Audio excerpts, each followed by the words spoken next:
Chers amis, bonjour. Déjà, permettez-moi de vous dire que je suis heureux de vous retrouver. Aujourd'hui, on va parler d'un sujet qui intéresse tout le monde. C'est même le sujet qui intéresse tout le monde. Qu'en est-il des réservations et surtout, que peut-on prévoir pour cette saison 2021 ? Alors pour cela, nous avons un invité qu'on ne présente plus. Manuel Mirabel, il est installé à un point d'observation exceptionnel de tous les flux de la HPA. De là où il se trouve, il perçoit tous les signaux envoyés par le marché, y compris les signaux faibles. Et je pense qu'il va nous parler de ces signaux faibles, de ces relectures que l'on peut faire de l'information disponible à date. Nous lui donnons la parole pendant 20 minutes, 15 à 20 minutes, disons. Je crois que à l'issue de son intervention, vous aurez beaucoup de questions. C'est Guillaume qui va les mettre en forme pour vous. Et ça nous amènera, écoutez, à l'heure où votre estomac dira que c'est assez, un petit peu après-midi. Et donc, Manuel, la parole est à toi. Merci pour ce que tu viens de dire, Didier. Avant de commencer à proprement parler la présentation des chiffres, j'ai quelques éléments d'introduction. Le premier, merci, mais c'est pas facile. C'est une mission pas facile que de présenter des chiffres qui globalement sont mauvais. Voilà. Donc c'est quand même beaucoup. L'exercice est plus sympa de dire qu'on est à plus 30 plutôt qu'annoncer du moins 50. Sachant que depuis un an, l'exercice de diffuser des chiffres souvent catastrophiques n'est pas tellement sympa et ça génère des inquiétudes. Et donc à ce titre-là, c'est pas l'exercice le plus facile. Deuxième élément, c'est que même si tu dis qu'on a une grosse visibilité sur les chiffres, l'interprétation statistique, c'est pas mon domaine d'expertise, d'accord? Donc on peut en avoir d'autres que les miens. Et du coup, ce que je veux dire par là, c'est que je suis ni expert statistique, ni Madame Soleil. Et du coup, vous avez le droit non seulement d'avoir des questions, mais je dirais presque des objections, en disant qu'on peut les interpréter de manière différente. Donc, au cours de la présentation, Guillaume, si tu as des questions et des gens qui sont pas d'accord, vous n'hésitez pas à m'interrompre. Voilà. J'ai un certain nombre de certitudes, mais j'ai pas mal d'incertitudes aussi. En tout cas sur l'avenir, en tout cas autant que vous, je suppose. Ensuite, j'aurai bientôt fini avec les éléments d'introduction, c'est que la situation statistiquement est complexe. Pour vous projeter sur cette complexité, quand on compare les chiffres de cette année, donc on va dire de octobre au 23 janvier, à mi-janvier, puisque là on présente des chiffres statistiques à mi-janvier, on est en train de comparer des chiffres d'une année actuelle qui est anormale, comparé à janvier qui était normal, enfin à la saison N-1 qui était elle normale, puisque le confinement est arrivé en mars. Premier élément, que dans à peu près un mois et demi, on va comparer des chiffres qui vont être à périmètre justement comparable, puisque cette année sera anormale et que l'année dernière, au mois de février, les chiffres seront à quelque chose comme moins 95%, et que ça serait idiot de dire qu'au mois de mars, cette année, on fait plus 600% par rapport à l'année dernière où vous étiez à moins 95, parce que ça risque d'être comme ça. Donc ça veut dire que pour pouvoir présenter des chiffres qui veulent dire quelque chose, au fur et à mesure de cette saison qui est si particulière, et qui pour la deuxième année est particulière, il faut rentrer dans le détail et rentrer dans la complexité. Voilà. Ce qui n'est pas toujours dans l'air du temps. On préfère afficher un plus 5, plus 10, plus 15 par région, etc. On ne se pose pas de questions, on en a une lecture facile. Donc voilà, le choix a été fait de rentrer dans la complexité en se disant que peut-être certains ne suivraient pas et laisseraient tomber, mais d'autres s'y intéresseraient. Et si vous êtes là, je suppose, c'est que vous voulez en savoir plus. Et dernier élément de présentation, et je commencerai à proprement parler. Suite à ces échanges, moi j'ai eu des remontées Alors, on a discuté avec Didier et avec Guillaume, j'ai échangé avec d'autres, et que ces échanges, en fait, font naître d'autres éléments d'analyse, d'autres angles de compréhension, et notamment celui qui est lié aux plus petits établissements, puisqu'en règle générale, quand on regarde les chiffres, on regarde surtout les chiffres sur la volumétrie. Donc la volumétrie, c'est les gros qui la font, c'est plutôt les 4 et 5 étoiles de plus de 200 places. Et que essayer de faire une analyse statistique par le prisme des établissements de taille petite ou moyenne, c'est un exercice qu'on fait rarement. Voilà. Et puis, je fais amende honorable là-dessus. On le fait rarement parce qu'il y a moins de volumétrie, mais aussi parce que il y a peut-être moins de business et que toutes les boîtes, elles réagissent surtout sur les endroits, enfin sur les sujets où il y a le plus d'échanges. Et c'est souvent les plus gros qui posent des questions. Et donc, ce lieu aujourd'hui d'échange sur les stats avec un focus sur les petits me semble assez intéressant. Donc, je vous ai parlé de chiffres, de complexité, ce qui veut dire, c'est le dernier mot de mon introduction, accrochez-vous. Voilà. Les premiers chiffres 2021 et des tendances structurelles. Alors, la présentation sera en 3 parties. Je pense que un bon nombre d'entre vous doivent le recevoir, mais vous pouvez. Donc, on publie régulièrement sur camping.news nos lettres de conjoncture. Ensuite, je ferai quelques autres éclaircissements sur la BI. Je vous redétaillerai qu'est-ce que veut dire ce mot de BI. Et puis à la fin, un élément extrêmement focus sur la problématique des petits campings. La particularité de cette news, alors peut-être que vous avez suivi la saga Corona qui a commencé en mars dernier avec l'arrivée du Corona. On attaque la saison 2, saison qu'on aurait aimé ne pas connaître. C'est qu'on a 2 échantillons. On a le panel classique qui est issu des réservations en ligne faites par le système développé par site ouvert qui s'appelle Secure Holiday. C'est un panel assez large où il y a plus de 1300 ou 1400 campings, avec une assez bonne répartition entre les 2, 3, 4 et 5 étoiles. Et une assez bonne répartition aussi régionale. Et pour pouvoir aller plus loin dans certains détails, on a utilisé un autre outil, j'y reviendrai, mais qui lui est à la fois très focalisé sur les 4-5 étoiles, donc il n'est pas représentatif de la demande homogène et représentatif de l'ensemble des typologies d'établissements, notamment les 2, les 3 et les plus petits au passage. Et puis en volumétrie non plus, statistiquement, il y a je sais plus, environ 150 campings. Donc à ce titre-là, c'est pas les mêmes exercices statistiques. Mais le delta apporte beaucoup d'enseignements. Alors, je commence par le panel. Et je vais faire une lecture relativement rapide parce que ces chiffres-là, pour l'essentiel d'entre vous, vous les avez vus. Donc la tendance est à moins 49%. Je crois que, donc, quand on dit moins 49%, c'est on compare les RESA 2 cette année, donc depuis octobre jusqu'au 8 février, ici, par rapport à notre même système. Je crois que ce type de chiffre, celui-ci est assez comparable au baromètre de Sequoia, qui, je pense, annonce moins 48%. Donc, on va dire que globalement, la tendance est assez cohérente.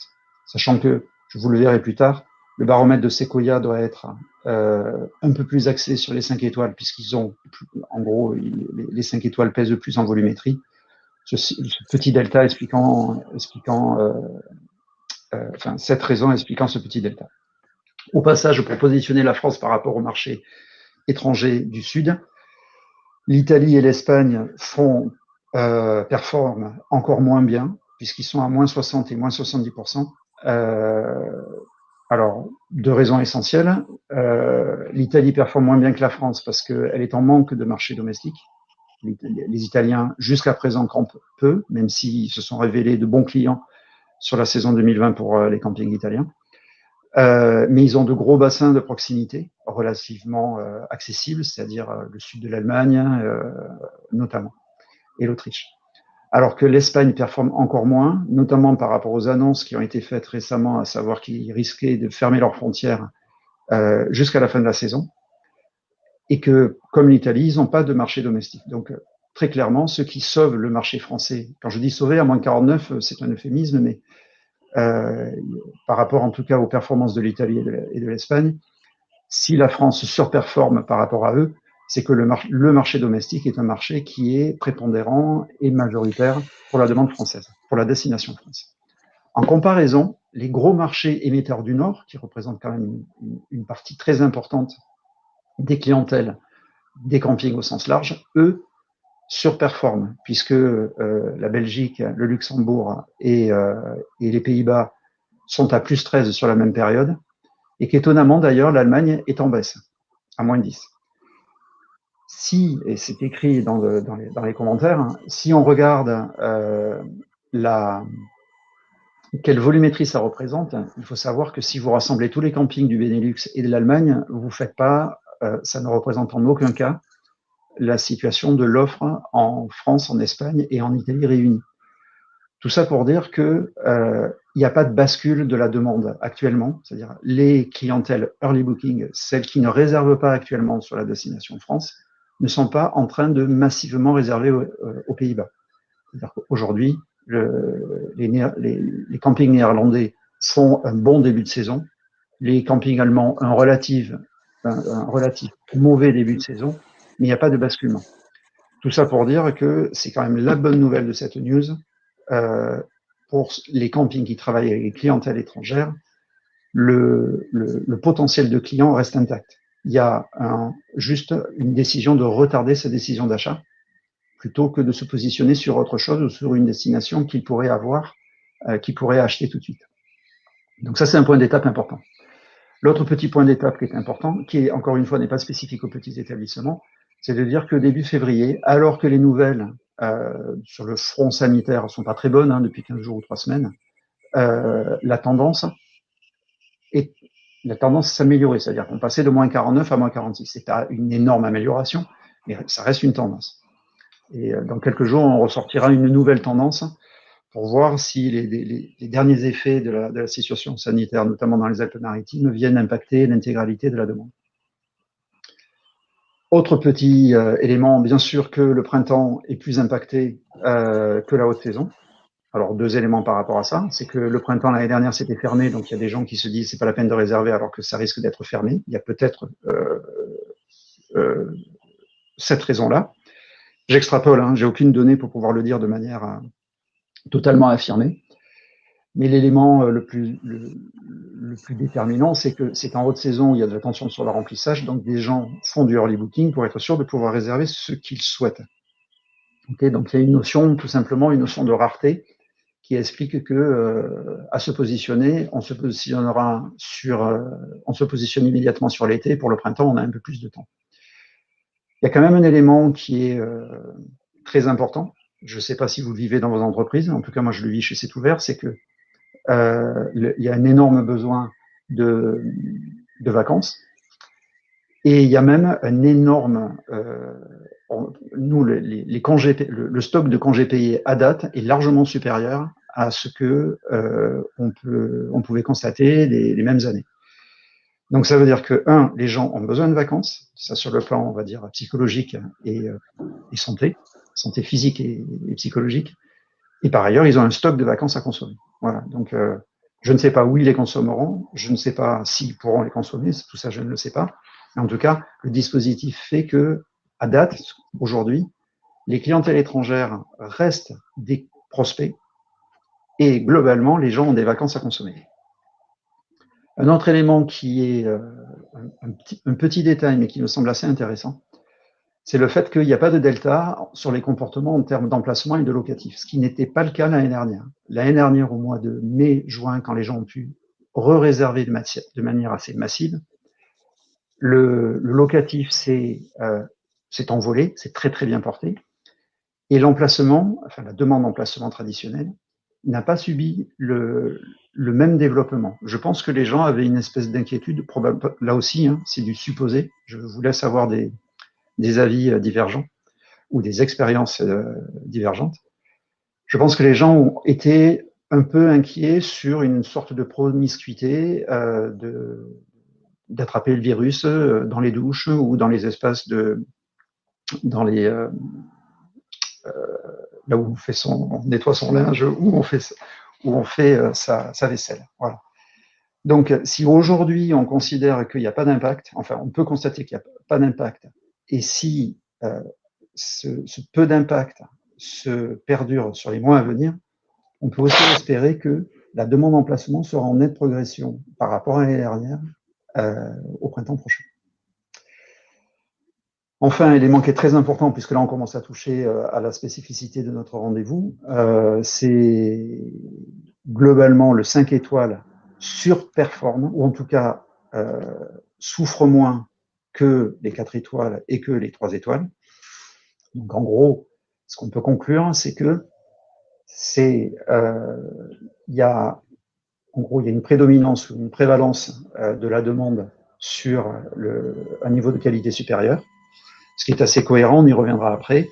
Globalement, les niveaux de qualité supérieurs impliquent plus de rareté, et du coup, le early booking, qui est une mécanique où on veut se garantir que ce qui est rare est déjà réservé, forcément, c'est les 5 étoiles qui sont moins impactées à ce niveau-là. Je passe rapidement sur les régions qui sont plus ou moins impactées, à savoir que les régions où on réserve le plus sont on va dire, dans la même ligne que les 5 étoiles, à savoir ce sont des régions fortement demandées traditionnellement, donc la Corse, l'Aquitaine et le Languedoc, alors qu'inversement, les régions dites d'intérieur, par exemple l'Île-de-France, la Bourgogne-Franche-Comté et le Limousin, sont les régions les plus impactées.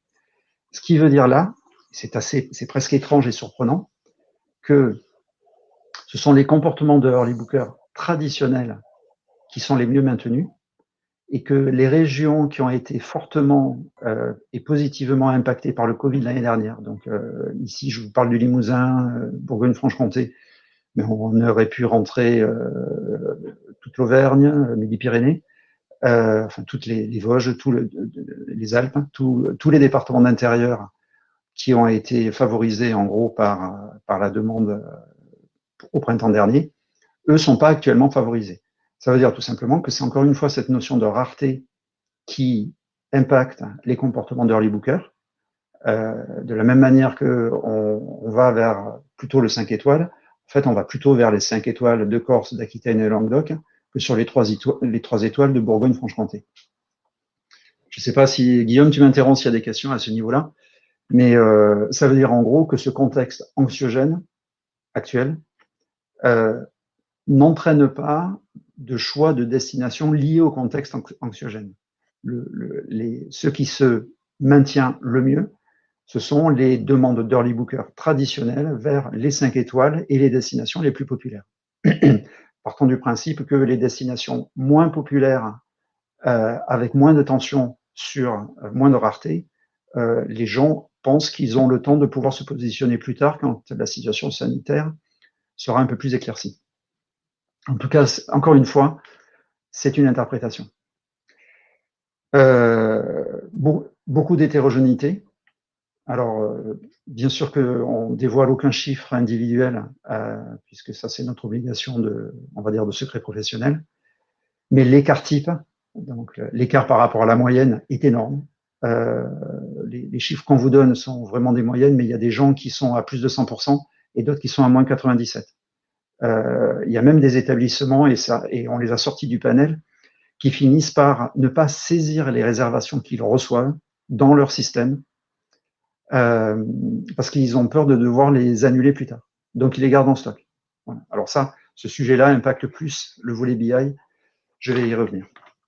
Donc voilà sur les explications sur le panel, qui est le panel donc, où on parle que des réservations en ligne. Donc la business intelligence, donc en gros, ça veut dire, c'est un nom américain pour dire qu'on regarde les chiffres et on regarde un peu on essaye de les faire parler avec un peu plus d'intelligence que juste trois stats. Donc on sort de la notion de conjoncture pour essayer de rentrer dans le détail du pourquoi. Et on dit BI, histoire de faire croire qu'on est fort. Dans la news, vous voyez tout le détail. Il y a 170 campings dans ce périmètre de BI. Il y a 1750 camping dans le panel. Donc, on n'est pas du tout sur le même périmètre. L'autre élément important que vous devez surtout comprendre par rapport à cette notion de BI, c'est que quand on parle du panel, la première partie, on regarde les réservations enregistrées les réservations en ligne enregistrées dans Secure Holiday. Quand on regarde la BI, en fait, on ne regarde plus les réservations en ligne du tout, mais notre outil de BI est, lui, connecté au logiciel de gestion que vous avez chez vous, sur vos sites Internet, et donc on récupère l'intégralité de l'activité. C'est-à-dire qu'on récupère les réservations en ligne, celles qui arrivent de Secure Holiday ou d'autres systèmes. On récupère les réservations qui arrivent par courrier, par téléphone. On récupère les annulations, on récupère les modifications, on récupère le chiffre d'affaires des résidents, éventuellement des linéaires, des tours opérateurs, on récupère les annulations. Donc en fait, on a un outil qui est beaucoup plus exhaustif pour voir l'activité d'un camping, pas l'activité strictement conjoncturelle en ligne. Donc à ce titre-là, il nous a paru intéressant de faire un comparatif puisque on est en train de dire qu'on compare les réservations de janvier-février 2001 aux réservations de janvier-février 2000, sachant que, en gros, en mai-juin 2000, beaucoup de réservations ont été annulées. Donc, dire qu'on fait moins 50 par rapport à des réservations de l'année dernière qui, pour une part d'entre elles, ont été annulées, ne relève pas d'une réalité absolue. Ça veut dire que la conjoncture est moins bonne que l'année dernière à date, mais si on se projette sur le chiffre d'affaires qui est réellement enregistré pour cette saison en cours, il faudrait quand même tenir compte des annulations du printemps dernier. Donc c'est à ce titre-là qu'on a introduit la notion et ce panel de BI où là, on est capable de faire une observation des statistiques avec une date d'observation que l'on peut mettre quand on veut. On peut la mettre. On peut comparer les chiffres d'aujourd'hui par rapport à la date de l'année dernière, mais on peut comparer les chiffres d'aujourd'hui par rapport à la fin de saison de l'année dernière. Donc c'est pour ça que je vous disais que c'est un peu plus complexe. Donc la tendance, le chiffre de moins 49% que je vous annonçais tout à l'heure, si on le lit par rapport à ce panel-là, en fait, avec ce panel-là, on est à moins 25. C'est-à-dire que moins 25, je suis sur l'activité en ligne, là, la même, c'est le paramètre est comparable, mais je suis juste sur du 4-5 étoiles. Donc en gros, les 4-5 étoiles surperforment. Sauf qu'il y a un autre élément, et on y reviendra plus tard, c'est que dans cette activité-là, j'ai aussi les pré-réservations que les campings enregistrent à l'issue de l'année précédente. Donc en gros, le fait que ces moins 25% sur la BI sont à comparer aux moins 49% avec deux raisons. C'est les 4 et 5 étoiles surperforment et les 4 et 5 étoiles font de la pré-réservation. J'avance toujours parce que je vais revenir sur ce détail-là. Si maintenant, à ce moins 25%, j'y inclus les futures annulations de mai dernier, je ne sais pas si ma phrase est compréhensible de parler des futures réservations du passé. En fait, on passe de moins 25 à 2%. Globalement, ça veut dire qu'il y a 25 points du business enregistré en octobre, novembre, décembre 2019, janvier et début février 2020 qui ont été annulés au printemps qui a suivi. Et si maintenant, je rajoute un autre élément qui peut-être probablement échappe du périmètre du possible pour les petits 2 et 3 et petits 4 étoiles, c'est la notion de linéaire. Là, je pense que tout le monde sait ce qu'est un linéaire, c'est donc on donne un stock qui est payé en avance et donc à un opérateur, à une OTA, qui va faire son affaire et du prix et de la commercialisation. Donc vous avez une garantie de revenus. Il s'est avéré que les campings qui ont probablement été inquiets par la commercialisation 2021 ont fait le choix de donner plus de linéaires à des intermédiaires et de garantir un peu plus d'éléments de chiffre d'affaires et d'être moins dépendant des problématiques de conjoncture et de la situation sanitaire. Et donc, si on réintègre aujourd'hui à date ces linéaires, ces campings-là, donc ce périmètre BI, lui est à plus 4%. Donc, ça veut dire que, et là, c'est le point d'étape final de cette présentation, ça veut dire que globalement, la saison n'est pas jouée, loin de là, puisque il y a un certain nombre de réservations qui ne sont pas faites et qui seront faites plus tard. En gros, il y a un stock de prospects, les prospects d'early booking, pour une grande partie d'entre eux, donc cette chute de moins 48% est surtout liée à des gens qui n'ont pas réservé plutôt qu'à des gens qui ont réservé autre chose ailleurs et notamment dans leur pays, pour les étrangers dans leur propre pays. Donc c'est pas de l'optimisme forcé, même si c'est un peu une vision optimiste des choses. C'est simplement, c'est l'idée de vous dire que il y a très peu de réservations, en tout cas moins 50 en moyenne, et qu'à l'intérieur de ces réservations, elles ne sont pas liées au fait que les gens ont réservé autre chose que vos destinations, pour une bonne partie d'entre elles en tout cas. Alors là, vous retrouvez le delta entre le panel moins 49 et la BI à moins 25. On a extrait pour cette réunion ce que représentaient les pré-réservations. Donc ça représente 26% du CA. Donc ça veut dire que les campings qui surperforment actuellement le font par une grosse activité de pré-réservation.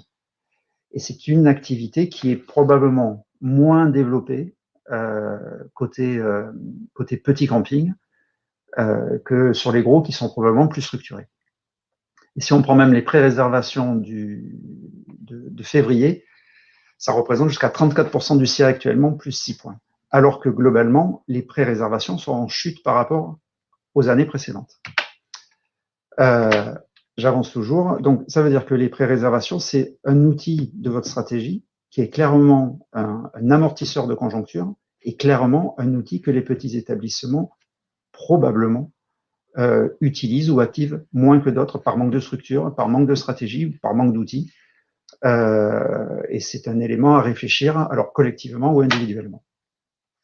Tout ça pour dire que c'est lié, les facteurs, c'est effectivement un choix, une stratégie, mais que cette demande, elle est elle-même, cette demande un peu inférieure quand on n'est pas 5 étoiles, pour caricaturer. Alors c'est lié à la qualité, ça serait la première conclusion. Pour moi, c'est pas la qualité en soi qui est recherchée, c'est la rareté de cette qualité. Si tous les campings de France étaient 5 étoiles, il n'y aurait pas d'avance par rapport aux autres. Cette rareté propose du coup de la visibilité et un positionnement distinctif.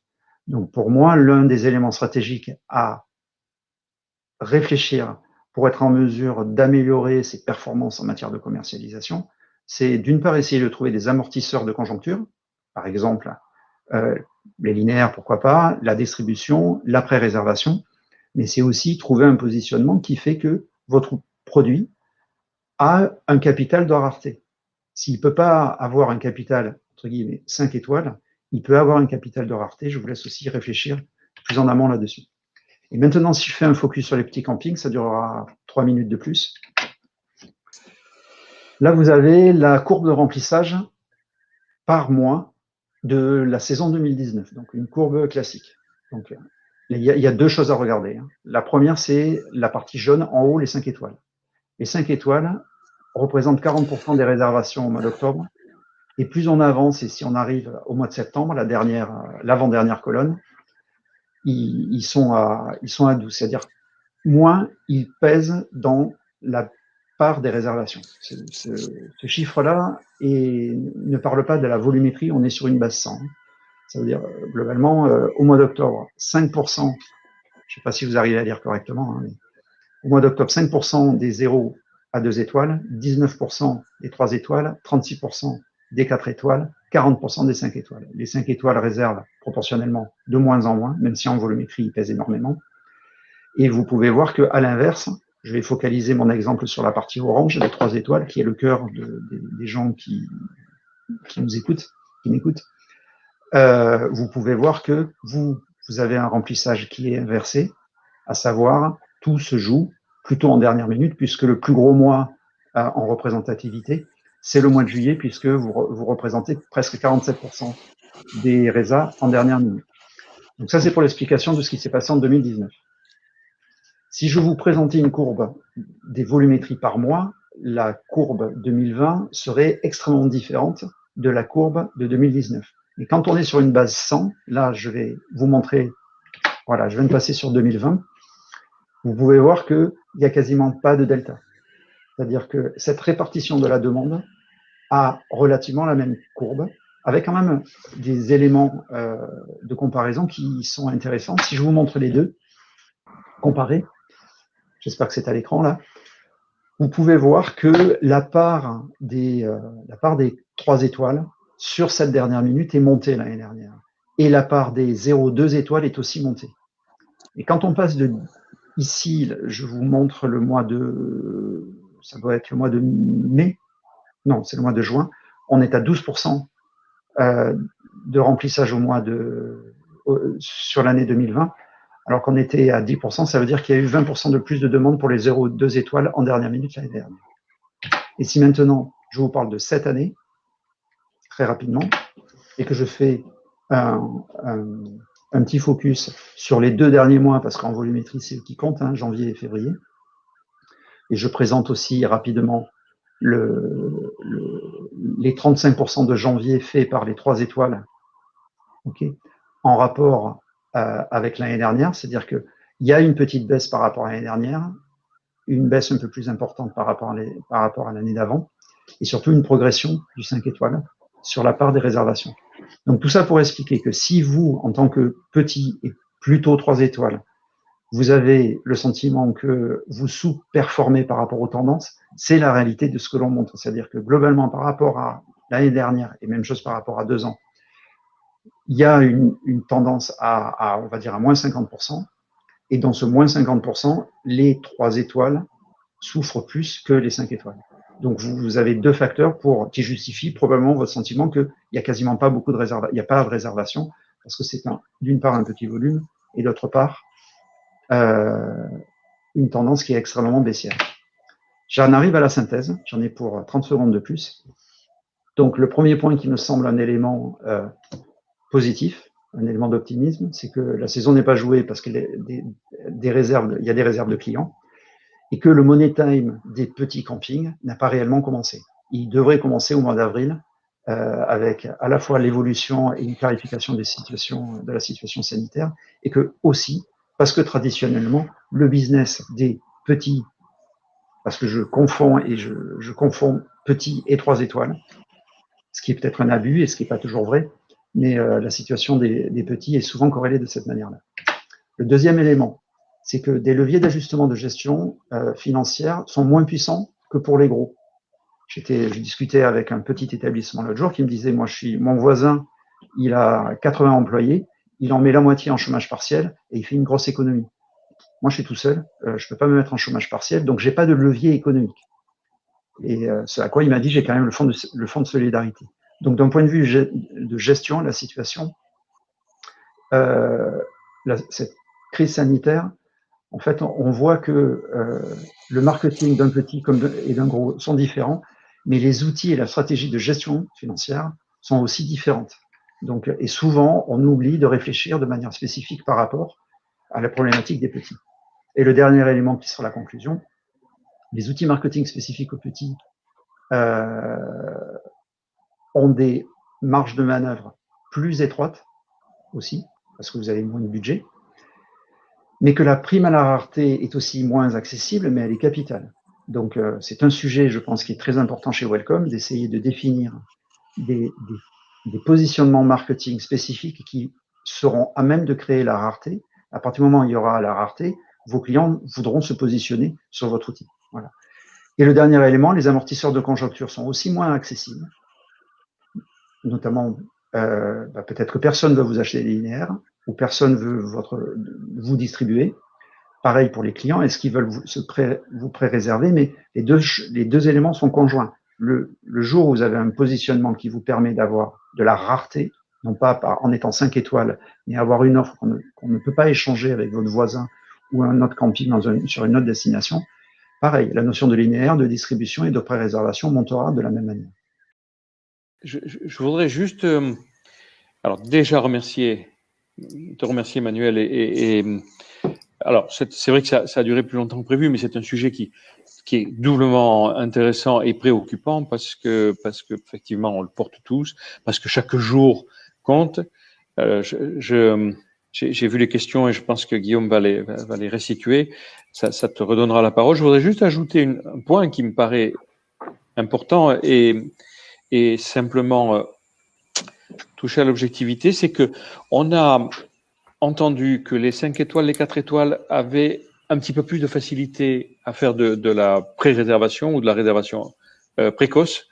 Je pense qu'il y a un facteur important, c'est que les 5 et les 4 sont très fortement équipés d'emplacements locatifs et pas d'emplacements nus, que les petits campings qui soient en 2 ou en 3 étoiles, mais en tout cas, quand ils sont de petite taille, sont très souvent équipés avec des emplacements nus, dans une proportion beaucoup plus importante. Et ça, je crois que ça joue pour beaucoup. C'est-à-dire que, en ce moment, il me semble, et c'est ma lecture des statistiques que j'ai vues affichées, plus facile de louer un camping qui est équipé avec des locatifs en dur, pas de sanitaire partagé, que de louer un camping avec des emplacements qui réclament de partager les sanitaires et qui, on le sait, seront certainement disponibles un peu plus tard et donc moins, comme tu le disais, Emmanuel, enclin à nous faire jouer sur l'effet de rareté.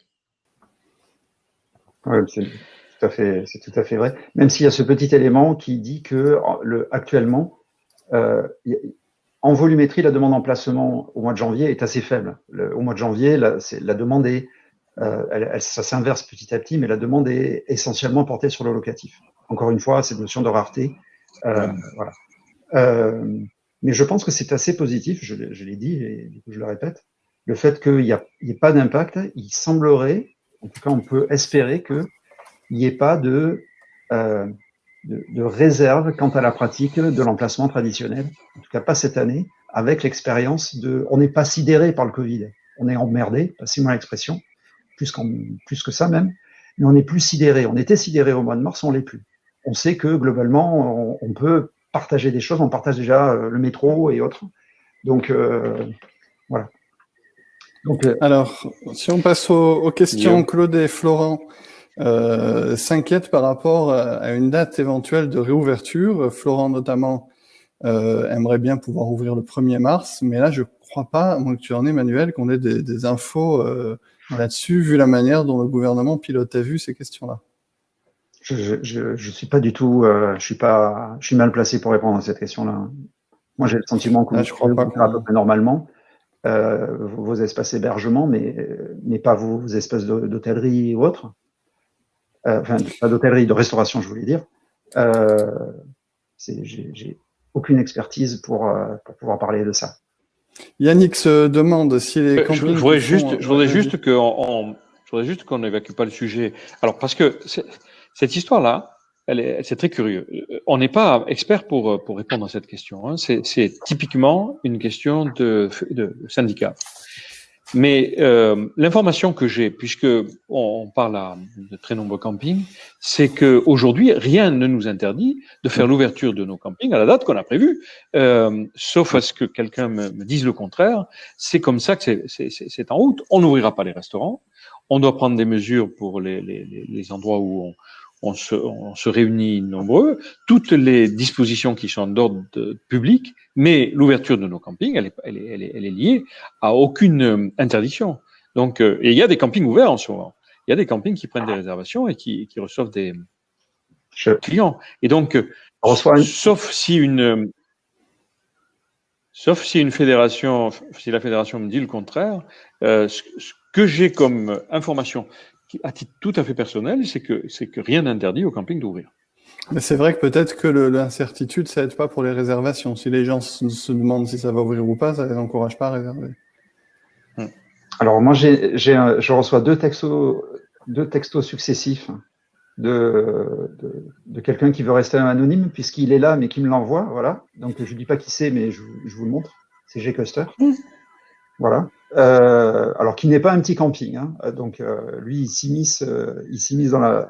Mais en tout cas, il donne une information puisqu'il a quand même, il fait partie il est haut placé à la FNHPA et il dit qu'il n'y a aucune interdiction administrative d'ouverture. Voilà, très clairement. Voilà, tu vois, je suis resté hyper discret sur ma source d'information. Super. Alors, si on peut passer à un autre sujet, Yannick se demande, et c'est aussi très intéressant, si les campings qui font du early booking font plus de résas. Est-ce qu'on a des statistiques au niveau de vos panels là-dessus? Et est-ce vous avez des statistiques sur la différence d'efficacité finalement en fonction de la typologie? Est-ce que les early booking, ça fonctionne mieux quand on est de petite taille, quand on a moins d'étoiles, plus d'étoiles? Est-ce qu'on a des données là-dessus? Alors, les bookings, c'est... Alors, je suis pas sûr de saisir toute la... Est-ce que quand on parle early booking, on parle d'offres early booking, c'est-à-dire en gros des offres moins chères? En général... C'est ça la question. Est-ce que faire de la promo early booking génère réellement de la réservation anticipée? Alors, le principe Est-ce que c'est efficace? C'est la mécanique de ce qu'on appelle de yield management, à savoir essayer de vendre tôt pour avoir un certain stock de CA et d'éviter de brader en dernière minute. C'est ça le yield management, une tarification stratégique. Et le principe, c'est que on vend pas cher tôt et cher tard. C'est ce qui est pratiqué par les compagnies aériennes, on va dire en temps normal. Donc oui, faire des offres pour garantir un certain niveau de remplissage, ça marche. Mais encore une fois, ça marche par rapport à la rareté que vous représentez. Et puis il y a un autre élément qui est très spécifique à cette saison-là, c'est qu'aujourd'hui, je ne sais pas si c'est le prix qui est le plus déterminant. Parce que c'est pas parce qu'on va gagner 30 ou 50 euros sur son prix de vacances qui va déclencher la notion de réservation. Je crois l'avoir vu passer dans les commentaires. Je pense que les conditions générales d'annulation sont peut-être encore plus déterminantes actuellement. C'est-à-dire que pour mobiliser de l'argent pour ses futures vacances, si on a peur de ne pas récupérer ces sommes ou d'avoir un avoir bloqué pendant un an, moi, pour avoir eu un certain nombre d'échanges avec la NVB, aux Pays-Bas, la NVB a dit très clairement, pour un Néerlandais, on lui a fait le coup de l'avoir une fois, on ne lui fera pas le coup 2 fois.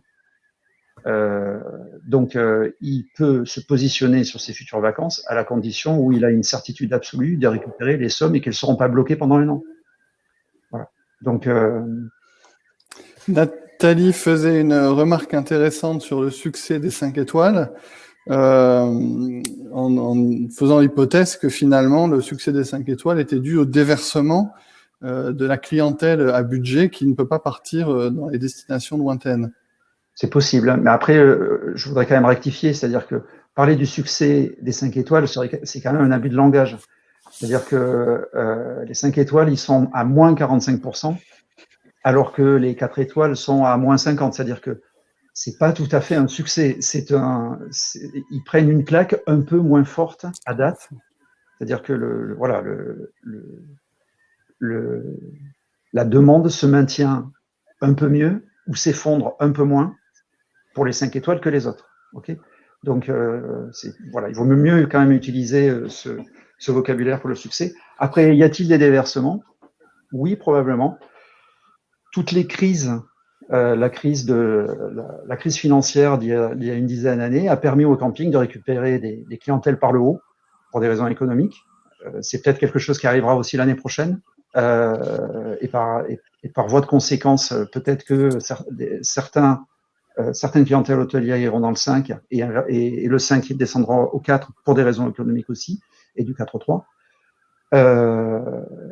Mais c'est en ce sens-là où, quand je précisais au début que l'Espagne et l'Italie souffrent proportionnellement plus que la France, c'est parce que la France a son marché domestique et que effectivement il y a des gens qui pensent qu'ils ne pourront pas partir à l'étranger, donc ils resteront chez eux et qu'il y a ce marché-là, très clairement. Alors Stéphane, et je vois Coco aussi, se pose des questions un petit peu sur les meilleures stratégies à utiliser par rapport aux réservations, et notamment à la question du solde, de l'acompte. Est-ce que le client doit payer quand il vient au camping en dernière minute la totalité? Est-ce qu'on lui demande de payer le solde avant, un acompte? Et par rapport à la situation Covid, est-ce que ça a un impact? Est-ce que vous pouvez mesurer ça? Est-ce que les gens qui ont fait les résas sans payer d'acompte, sans rien, en payant le solde à l'arrivée. Les campings ont eu plus de réservations comme ça que ceux qui ont demandé de payer le solde au moment de la réservation. Et Coco avait cette info que cette année, on n'aurait pas le droit de faire un avoir en cas de confinement qu'il faudrait rembourser. Est-ce qu'on a une confirmation là-dessus? Ouais, pareil. Moi, je sors de mon domaine de compétences. Hein. J'ai un avis, mais c'est pas mon domaine de compétences. Voilà. Il faut que Jay envoie un SMS, alors, s'il a l'info. Il me faut Et par rapport au niveau de la stratégie, un petit peu, est-ce qu'il faut demander aux gens de payer le solde, un acompte, de leur dire de rien payer, ils payent tout quand ils viennent? Est-ce qu'il y a une meilleure... Dans une situation où on ne sait pas où on va, le budget vacances est un budget important pour une famille. Donc, je pense que c'est pas très compliqué d'extrapoler en disant si on ne propose pas des solutions de souplesse sur l'acompte, le solde et les conditions d'annulation, ça devient difficile d'avoir une commercialisation classique. Donc, moi, je pousserai mes clients à être flexibles et beaucoup plus flexibles, de s'appuyer sur des assurances annulation potentiellement. Mais c'est pas moi qui gère votre relation avec vos banquiers respectifs, avec vos comptables et vos comptes. Donc, je peux être conseil, mais les conseilleurs sont pas les payeurs. Hein, donc, vous n'avez pas de données en tout cas là-dessus statistiques? On n'a pas de données parce que les éléments de conditions générales d'annulation sont des éléments textuels. On peut pas faire du filtrage dynamique là-dessus. Par contre, très clairement, parce que on commence à avoir le sentiment que cette situation d'incertitude va quand même impacter sur plus d'une année. L'année dernière, on pensait que ça durerait une année. Hein. Là, on est en train de penser que ça pourrait durer même plus de 2. Qu'il y a de grandes chances que ce virus soit par là avec une solution bien plus maîtrisée. Donc, je pense que l'année prochaine, on va faire un développement où les conditions générales d'annulation, les assurances annulation, seront de la donnée paramétrable pour que vous puissiez la faire évoluer beaucoup plus facilement, pour que ça puisse être mieux traduit, pour que ça puisse être mieux géré et mieux distribué. Voilà. Donc, il n'y a pas de développement qui a été fait.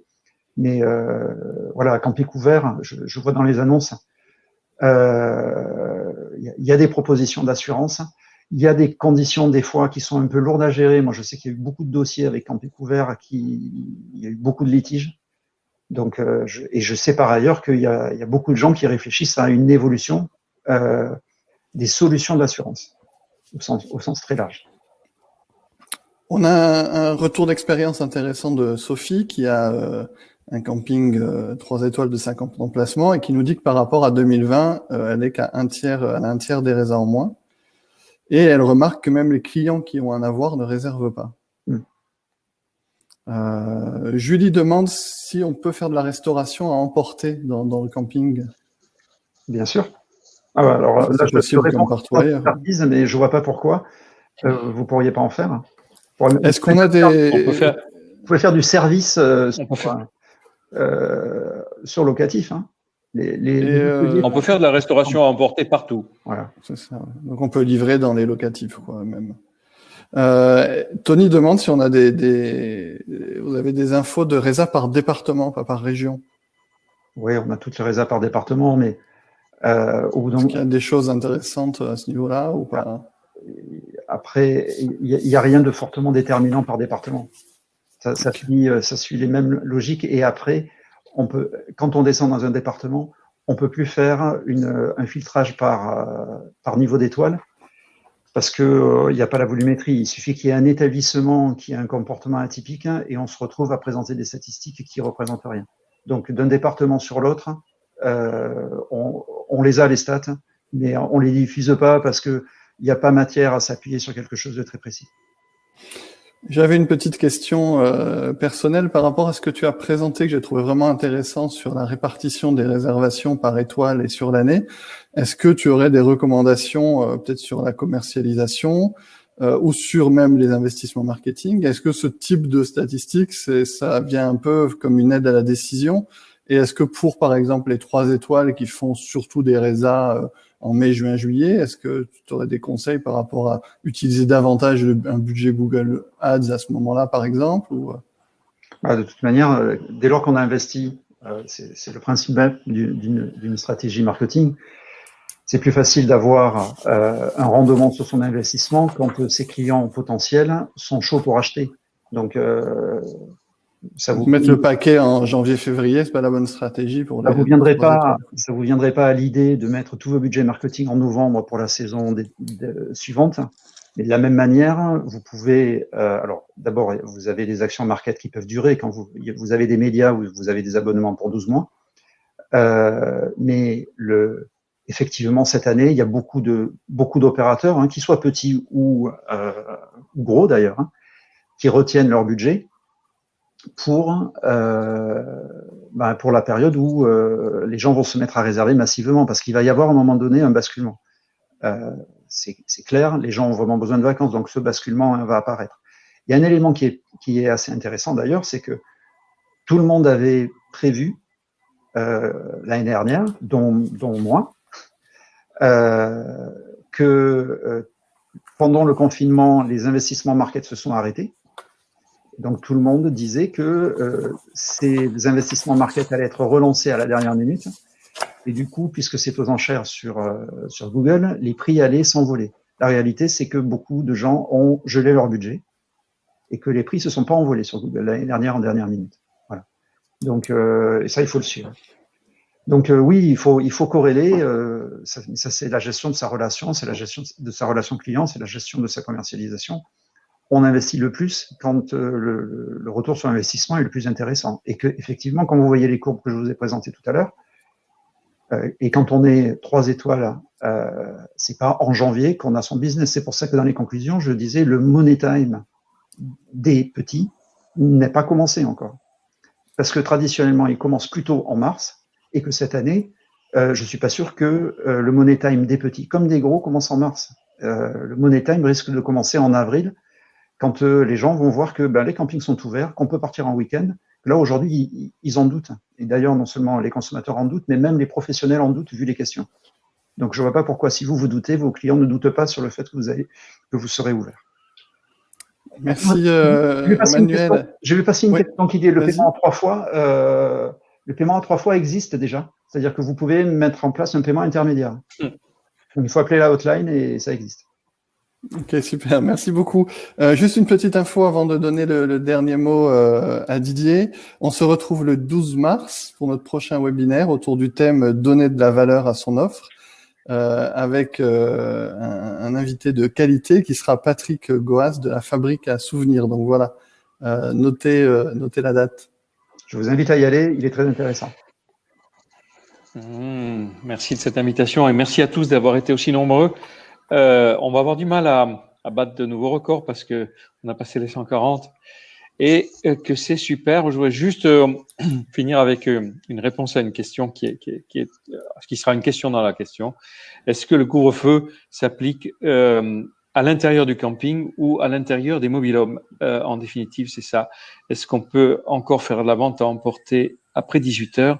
Parce que sinon, il faudrait livrer au mobil-home. Et il me semble que quand on est dans l'enceinte d'un camping, on pourrait légitimement considérer que le couvre-feu s'applique comment dire, on peut pas sortir à l'extérieur du camping, mais à l'intérieur, on peut aller faire sa promenade ou peut-être aller jusqu'au restaurant qui sert de la vente à emporter. Je suppose que personne ne contrôlera ce que je viens de dire, et donc je vous souhaite à tous de librement adapter vos décisions en fonction de ce que vous penserez être le plus raisonnable.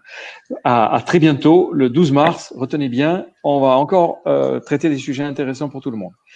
Bye bye, bonne journée à tous et bonnes affaires, même si elles sont maigres en ce moment.